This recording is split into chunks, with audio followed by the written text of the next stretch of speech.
तुम पूछते हो सत्य क्या है। मैं जानना चाहता हूं सत्य को। सत्य क्या है। प्रश्न तो सुनने में बहुत अच्छा है कि सत्य क्या है, और मैं जानना चाहता हूं सत्य को।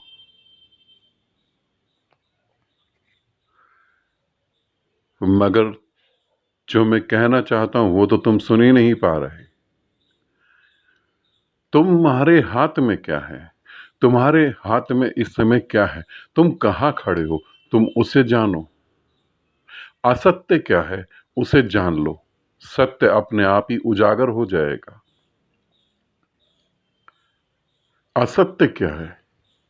ये संसार असत्य है। जो आज है कल नहीं होगा, उसे तुम सत्य नहीं मानना। तुम्हारे विचार असत्य हैं। तुम्हारे भाव असत्य हैं। तुम्हारे रिश्ते नाते असत्य हैं। तुम यहां किसे अपना कह रहे हो और किसको अपना मान बैठे हो। यहां कोई तुम्हारा नहीं। तुम्हारी सांस क्या रुकी, सबने तुमसे मुंह मोड़ लेना है। मृत्यु के आगे कोई नहीं जाता। तुम किसे कह रहे हो मेरा। यहां सब कुछ असत्य है। जिसे तुमने सत्य माना हुआ है उसको तो जानो। असत्य को जानने का तो उपाय है, सत्य को जानने का कोई उपाय नहीं।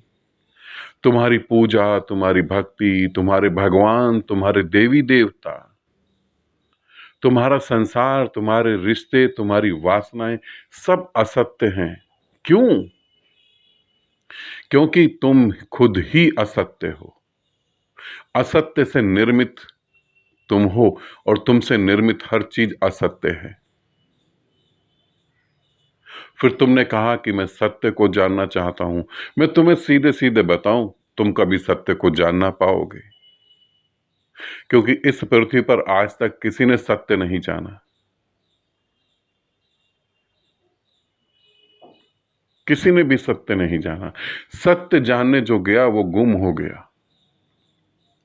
सत्य को जाना नहीं जा सकता, सत्य हुआ जा सकता है। परमात्मा को जाना नहीं जा सकता, परमात्मा हुआ जा सकता है।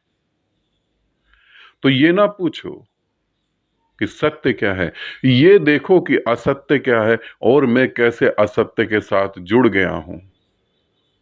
और जिस क्षण तुम्हें सारा असत्य दिखाई देगा, उस क्षण चमत्कार घटेगा। उस क्षण तुम्हारा पूरा अस्तित्व ही मिट जाएगा।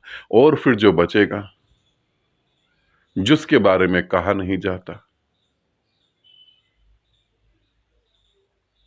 वही सत्य है। मगर जिसके बारे में कहा जा सकता है वो असत्य है। जिसके बारे में बोला जा सकता है वो असत्य है। क्योंकि सत्य के बारे में तो कुछ भी नहीं बोला जा सकता, वहां जानने वाला ही नहीं है, वहां कोई नहीं है। तो असत्य को जानने की कोशिश करो, सत्य अपने आप ही प्रकट हो जाएगा। आनंदित रहो, सदा खुश रहो। बहुत बहुत प्रेम तुम्हें।